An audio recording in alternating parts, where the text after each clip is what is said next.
We haven't seen a single frame of GTA 6's online mode. No leaks, no trailer, nothing. And yet, it might be the most important piece of the entire game. When you look back on how Rockstar's moved over the last decade, certain things start to line up. GTA 6 Online might be a whole lot bigger than you think. If you're a GTA fan, hit subscribe. You'll be glad you did. I'm Sav. This ain't your average YouTube clickbait. Let's dive in. So when GTA Online dropped back in 2013, it was kind of a disaster. Not talking about content, just the basics. We had servers crashing, characters getting wiped, money glitches everywhere, car dupes, but people stuck around.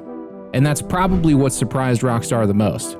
Even when the game barely worked, players kept logging in. They kept grinding, messing around, trying to build something. And honestly, back then there wasn't much to do. We didn't have heists, there was no CEO offices, no oppressor Mark II. You couldn't even own more than one property. It was bare bones. But there was just enough to get people hooked. And the shark cards were already there. They didn't push them too hard early on, but the system was in place. If you didn't want to grind, you could pay to skip it. So what Rockstar got almost by accident was this perfect storm of chaos and player data. It became a live test. How much frustration would players deal with, and how much would they pay to skip it? That was the real beginning. Not a polished launch, just players refusing to walk away from something with great potential. So a couple of years go by, and Rockstar starts looking at the numbers and goes, okay, maybe this thing actually works. That's when the real updates started dropping. In 2015, suddenly GTA Online had real structure, team roles, planning, big payouts, a reason to actually coordinate. And after that, they just kept stacking more on top. CEO offices, biker gangs, gun running, smuggling, crates, bunkers, nightclubs. Every update brought a new system, another way to grind, another thing to own. GTA turned into this weird criminal empire business simulation. But instead of spreadsheets, you were moving product from a nightclub basement while dodging missiles from flying cars.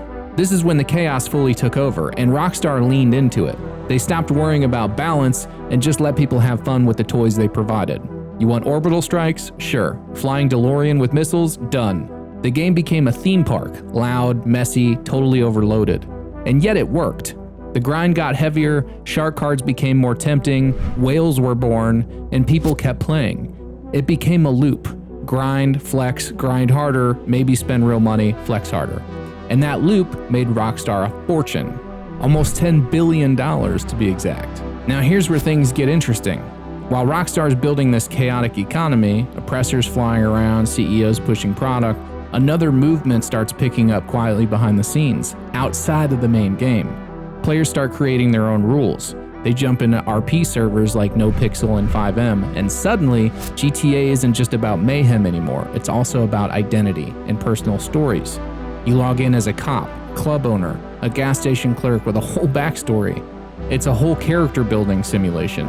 And this scene just explodes. Streamers latch onto it, YouTubers make whole series around it. Suddenly GTA is less blow stuff up and more live out a life.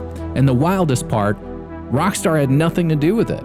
They didn't build the systems, they didn't write the tools, and in 2015 they even tried to shut it down. But not only did 5M survive, it thrived. And while GTA Online was doing laps around the shark card grind, these RP servers were showing something Rockstar couldn't ignore. Players wanted more than chaos, they wanted a story, structure, community. It wasn't GTA Online 2, but it kind of felt like a sneak peek at what that could look like. And then comes Red Dead Online, and Rockstar tries something completely different. Slower pace, more grounded, real roles like bounty hunter, moonshiner. Instead of buying tanks, you're hauling goods across the map, tracking animals, running liquor, building something slowly. And for a while, it worked. For the players who got into it, it scratched a very different itch. It felt like Rockstar was testing something. Like, could we make a structured, immersive sandbox that people still care about? And for a time, the answer seemed like yes. But then, crickets. A few seasonal updates, maybe a new outfit here or there, then silence. Support dried up.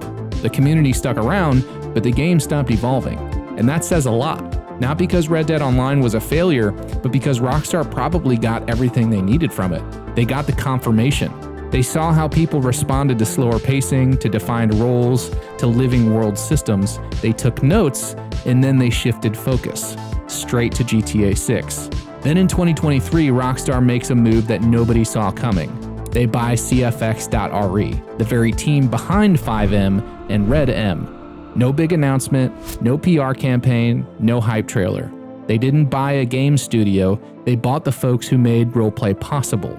The same people who created the systems that Rockstar never touched, but always allowed quietly. Why? Why would they do something like this?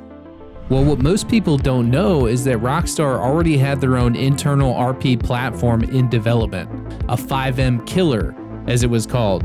But instead of launching it, they shelved the project and bought the competition outright. According to former CFX.RE employees, the acquisition wasn't as clean as it looked. The entire team, including the founder, was eventually let go. But they didn't walk away empty-handed. That acquisition came with a big payout. And for Rockstar, it came with something arguably more valuable, a behind-the-scenes look at how RP really works, what keeps it alive, and what makes it scalable. Now that old internal platform, it's reportedly back in motion, rebuilt from scratch using everything Rockstar's learned from inside the system. The goal, according to those same resources, is a full-blown Rockstar-owned roleplay framework. They didn't just buy the modders, they bought the blueprint, then buried the team and started building it all over again. Alright, so what could GTA 6 Online actually look like? Well, here's what we know. It's launching with a massive single-player world, but that world feels like just a foundation, not just for a story, but something much bigger. GTA Online made Rockstar billions of dollars, so there's no way they're not planning something massive for GTA 6. And with a budget somewhere between $1 and $2 billion, I think they're playing the long game. So let's do a little bit of speculation based on history. Red Dead Online gave us a preview. Each role had its own gameplay loop. Not super deep, but it worked. Now imagine GTA 6 builds on that. You start off as a rookie cop, you're handling traffic stops, minor incidents, slowly working your way into detective work. Like if LSPDFR was a vanilla experience. Or maybe you're a smuggler, a fixer, a club owner. You run product, launder money, maybe build a name for yourself. It's less about click this button to sell crates and more about how you operate in the world. And what if your path actually shaped the gameplay? Like who you meet, what jobs you get, how the world reacts to you. And I know somebody's already in the comments down below saying, bro, you could already be a CEO in GTA Online. And sure, technically you could, but nothing really changed based on what you did. It was all just surface level, just something to grind for, more unlocks, more money. But what we're talking about here is a real identity, a real structure. We'll probably still have nightclubs, car shops, safe houses, but what if your businesses were tied to your role? What you own determines what gameplay is available, how people treat you, where you can go, specific unlocks that only that role gives you. Suddenly your gear isn't just for flexing, it's part of your identity, who you become. Like the Red Dead Bounty Hunter or the Red Dead Moonshiner. Less about XP bars and unlocks and more about a reputation. Are you respected, feared, infamous? That could change everything. Who hires you, who avoids you, what opportunities show up. A world that actually knows who you are. And the groundwork is being laid. We already know that they're working on a massive social media system, and Rockstar is looking for people to develop apps. And this could tie directly into the GTA Online experience. What if the map expands over time? New cities, new roles, new missions, new stories. We already know that the original plan for GTA 6 was to include a massive region of North and South America, and they had to scale everything back. So it's not a crazy speculation to think that the GTA Online experience will do something along those lines. Not necessarily DLC or sequels, but one online world that grows. And then there's the wild card, CFX.RE.